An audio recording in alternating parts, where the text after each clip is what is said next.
Hi. Welcome to Trio Trails. Last weekend එකේ අපි ගියා අබුඩාබි අල්කානවල තියෙන National Aquarium එකටයි Butterfly Garden එකටයි. එහෙදී අපි ගත්ත පොඩි පොඩි වීඩියෝ ක්ලිප්ස් වගේක් අපි හිතුවා ඔයාලත් එක්කත් ෂෙයා කරගන්න.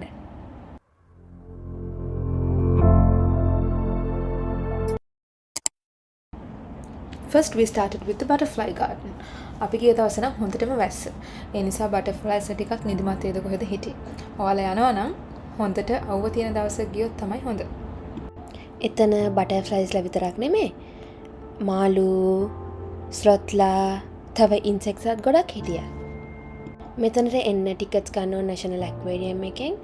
එතනින් ටිකට්ස් අරගෙන තමයි බටර්ෆ්ලයි ගාඩන් එකට එන්න ඕන. ඒක ගැන විස්තර අපි ඉස්සරහදී ඔයාලත් එක්ක ෂෙයා කරගන්න. For those who don't know about us, I'm Tatu. ඔය මගෙන් බටර්ෆ්ලයි එක ගන්න එක්කෙනා තමයි සැඳි. පිටිපස්සේ butterfly කෙනෙක් හොය ඉන්නේ මම සඳු. butterflies ලා වල්ලාදී අපි ගොඩක් careful වෙන්න ඕනේ. එයාලගේ wings වලින් අල්ලුවොත් එයාලට hurt වෙනවා. අපි හිමීට අපේ අත ලං කරාම එයාලා හිමීට අපේ අතට crawl කරලා එනවා. ඊට පස්සේ ඉතින් අපි එක එක පාට බටර්ෆ්ලයිස්ලා හොයාගෙන ගිහලා ෆොටෝස් ගත්තා.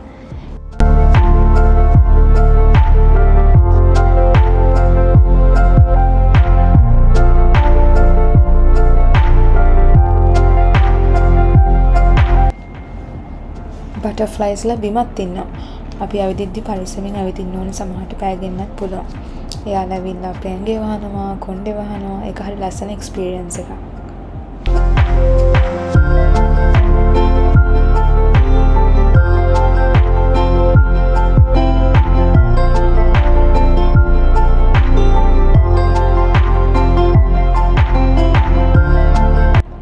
බටර්ෆ්ලයි ගාඩන් එකේ ලස්සන ඩෝම්ස් දෙකක් තියෙනවා.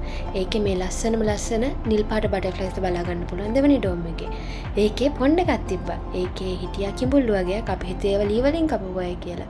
බලාගෙන යද්දී ඇත්තම කිඹුල්ලු. ඊට පස්සේ අපි ගියා National Aquarium එකට. ඒක ඇතුලේ නම් හරිම කරවලයි. අපි ඉතින් කියෝ මාළු බල ගියා. අපිට මතක් වුණේ චූටි කාලේ water world යන විදිහ. එතන එක ජාතියේ එක පාටවල ගොඩාක් මාළු හිටියා. ඒ ගැන ස්ටඩි කරන කෙනෙක් නම් ගොඩාක් හොඳ එක්ස්පීරියන්ස් එකක් මේක විසිට් කරන එක. හැබැයි එතන ස්මෙල් එක නම් අපිට වැඩි ඇල්ලුවේ නෑ. ඒ වුණත් මේ එක්ස්පීරියන්ස් එක නම් මරේ මරු.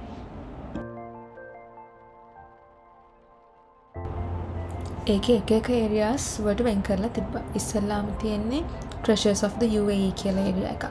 ඊට පස්සේ Red Sea Wreck, ඊට පස්සේ Atlantic Caves, ඊට පස්සේ Frozen Ocean. අපි ආසම උනේ Frozen Ocean එකේ අපි දැක්ක puffins ලා. එයාලා නිකන් mini penguins ලා වගේ.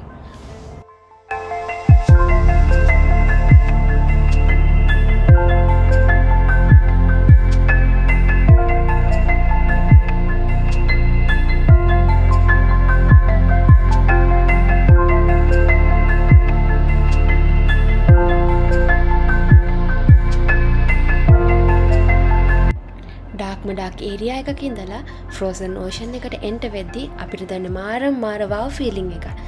ඒකේ තිබ්බ ලස්සනම දේ තමයි පෆින්ස්ලා. අපි පෆින්ස්ලා දැකලා මාර විදිහට එක්සයිට් වුණා. එතන තිබ්බ තවත් ලස්සන දෙයක් තමයි එයාලා ලස්සනට පොරිමේ ගිහිල්ලා එයාලගේ කෑම ගත්ත එක. එතන හිටපු වර්කර් කෙනෙක් එයාලට කෑම දෙන්නා දෙද්දි එයාලා ෆෝන් එකක වගේ ඩිවයිස් එකක ඒවා දෙනවා මාක් කරා. අපි හිතන්නේ එයාලගේ කකුල් වල ලස්සන කලර්ස් වලින් බෑන්ඩ්ස් දාලා තිබ්බා. ඒ අනුව එයාලව අයිඩෙන්ටිෆයි කරගන්න එයාලා කැම ගත්තද නැද්ද කියන එක. ඔයාලට ස්ක්‍රීන් එකේ පිටින්ම පේනවා ඇති එයාලා ලස්සනට පොරිමට ගිහලා කැම ගන්න වීඩියෝ එක. Frozen Ocean එකේ ඉඳන් අපි ඊට පස්සේ ගියේ Flooded Forest එකට. ඒක නිකන් මිනි ඇමසන් වගේ. monkeys ලා හිටියා, flamingos ලා හිටියා, තව එක මාළු හිටියා, එක කුරුල්ලෝ ಜಾති හිටියා. ඒක හරි ලස්සනයි. ඊට පස්සේ අපි හොම බලාගෙන ඉස්සරහට යද්දී තමයි අපි හොඳම හරියට ආවේ.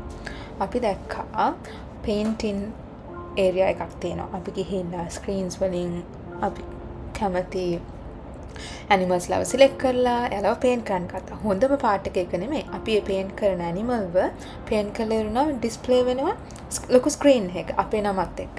ඒක හරි shock experience එකක්. ඊට පස්සේ තවත් game එකක් තිබ්බා. screen එකක parrots ලා nuts කකා ඉන්නවා. අපිට තිබ්බේ ඒ නට්ස් ටිකට බෝල්ස් වලින් ගහලා ඒක ක්‍රැක් කරලා දෙන්න. මරු එක්ස්පීරියන්ස් එක. ඊට පස්සේ අපි එන්ට වුණේ ග්ලාස් ටනල් එකක් වගේකට. එතන ලස්සන මාළු ගොඩාක් හිටියා. එතන අපිට දැනුනේ මුහුදක් ඇතුලෙන් ඇවිදන් යනවා වගේ එක්ස්පීරියන්ස් එකක්. ස්ක්‍රීන් එකේ උඩින් ඔයාලට දැන් බලා ගන්න පුළුවන් මොනවාද මෙතන ගන්න පුළුවන් පැකේජස් කියලා. අපි ගත්තේ කොම්බෝ ටිකට් එක. ඒකේ නැෂනල් ඇක්වේරියම් එක, බටර්ෆ්ලයි ගාඩන් එක, ඊට අමතරව එතන හම්බෙන බෙනිෆිට් එක තමයි බියොන්ඩ් ද ග්ලාස් එක්ස්පීරියන්ස් එක ගන්න හම්බෙනවා. ඔයා බටර්ෆ්ලයි ගාඩන් විතරක් යනවා නම් 55 දිරම්ස් වලට යන්න පුළුවන්. National aquarium general admission ticket එක වෙනවා 110 දිරම්ස්. අබුදාබි වල තියෙන නැෂනල් ඇක්වේරියම් එකේ මේ අන්ඩර්වෝටර් ටනල් එක තමයි මිඩල් ඊස්ට් වල තියෙන දිගම අන්ඩර්වෝටර් ටනල් එක. ඒ වගේම one of the longest aquarium tunnels in the world. ඔයාලා අබුදාබි සිටි එකේ ඉඳන් එනවා නම් ඔන්න උඩ ඩිස්ප්ලේ එකේ වැටලා තියෙන බස් නම්බර්ස් වලින් මේතෙන්ට එන්න පුළුවන්. It will take around 1 hour to reach in Alcana. Combo ticket එකට හම්බෙන තවත් එක්ස්පීරියන්ස් එකක් තමයි ග්ලාස් බ්‍රිජ් වෝක් එකයි. මාළුවන්ට කන්න දාන්නත් හම්බෙනවා. එයාලා අපිට දෙනවා ෆිෂ් ෆුඩ් වගේක්.